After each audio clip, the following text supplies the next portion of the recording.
Dear friends, festivals remind us of our friends and families. Festivals remind us of our moorings and our homes. Festivals bring us together. The holy festival Chhath is dedicated to our Mother Nature, waters and plants. But most of all, this festival is the occasion to express our gratitude to the Sun God who sustains our living. Chhath brings us close to nature. Celebrated in the beginning of the winter season, with the onset of Kartik Mantha, when the sun has become soft and the rivers and water bodies have become calm and quiet, when the paddy fields are ready for harvest, it is occasion for observing cleanliness and piety. Atmosphere is filled with the folk songs of togetherness and separation. Songs of Sarda Sinha, Anuradha Podwal, Kalpana Potwari, and other singers make me cry with strange tears, tears of old memories, tears of togetherness, tears of separation, and tears of wistfulness well up in my eyes. Folk songs of Sarda Sinha and other singers are ranting in the air and making people nostalgic.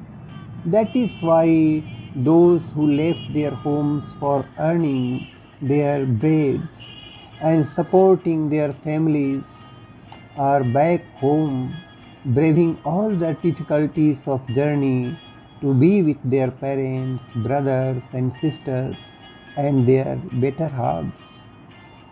Banks of all the rivers, edges of all the rivers and the streams and ponds near towns and villages have been cleaned and spruced up.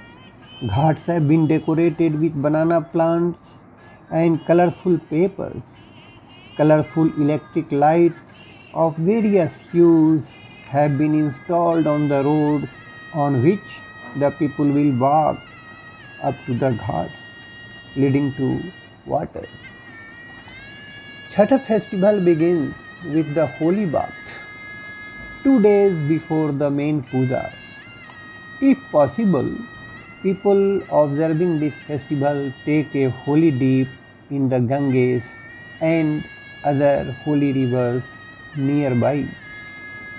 After holy bath, the devotees partake rice, pulse of Bengal gram and vegetables comprising bottle gourd necessarily.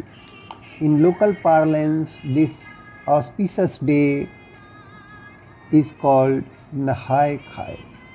On the following day of the Nahai Khai, offerings are prepared from clean and consecrated wheat flour for making roti, and tasty kheer is prepared from cow milk and traditional sati variety of rice as far as possible.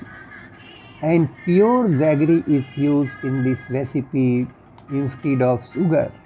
This day is called Kharna in local language. And then comes the day when people clad in new clothes make a beeline to the Chhath Ghats.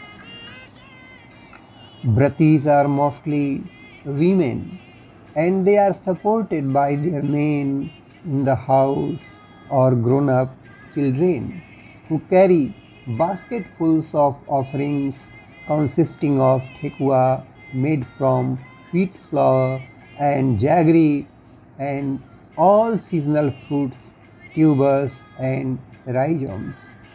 Freshly uprooted whole turmeric plants and ginger plants and sugarcane plants enhance the beauty of the baskets.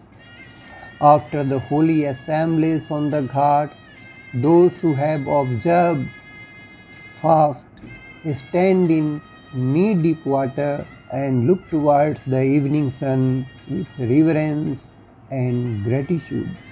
While standing in water, one by one, they lift up their small baskets of offerings and dedicate these offerings to the deity, and then people come back to their homes.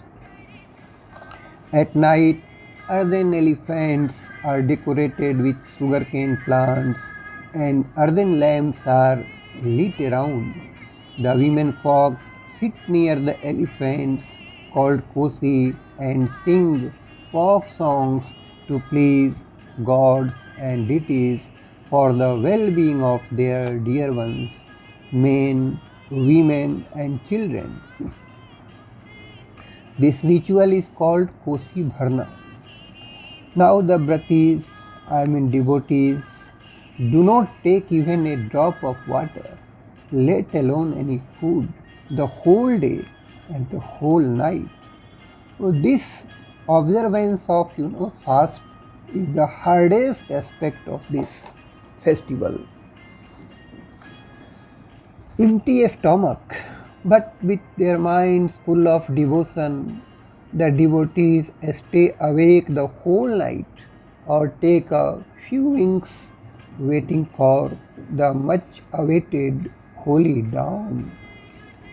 In the early morning, they wake up while still it is dark and brace up for the morning obeisance.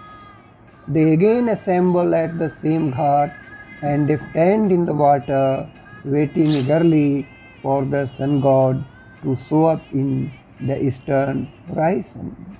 Again, the same baskets of offerings are symbolically fed to the deity. Now the offerings are blessed. Now the offerings are graced with the blessings of the deity, the sun god.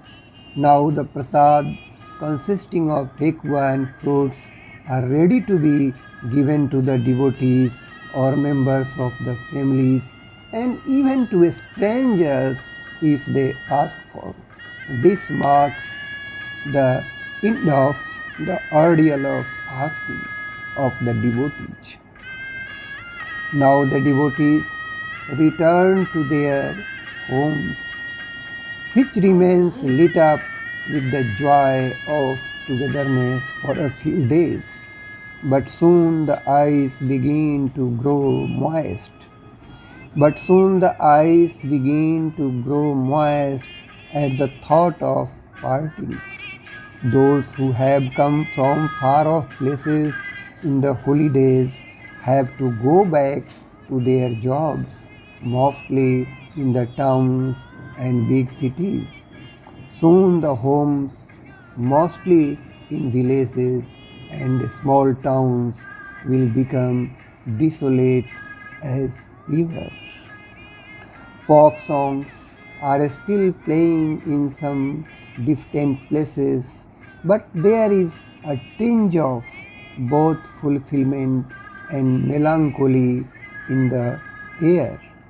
The festival of Chhath reminds us of the lap of our Mother Nature, reminds us of our friends and families, of our hearth and home, of our grains and fruits, roots and flowers, and most of all, the grace of the sun god and the folk songs of togetherness and separation.